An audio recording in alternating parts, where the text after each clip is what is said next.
Участковыми полномоченными отдела полиции номер 1 МУ МВД России Якутская в результате проведения оперативно-розыскных мероприятий задержан 45-летний местный житель, подозреваемый в незаконном культивировании наркосодержащих растений.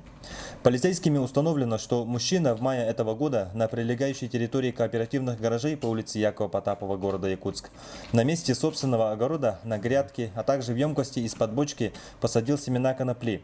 Когда растения дали всходы, мужчина стал ухаживать за ними, пропалывать и поливать.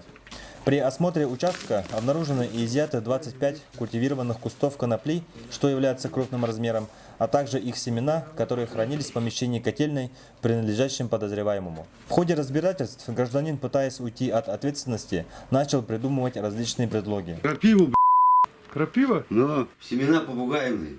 Ну, когда? Весной. Ну туда я кинул, и все. Кое-какая пошла, кое-какая нет. Я для селфи вырастил, хотел сфоткаться. Типа в Манчжурии я нахожусь. Ну, для тебя, получается. Ну. По данному факту органами дознания возбуждено уголовное дело, расследование продолжается.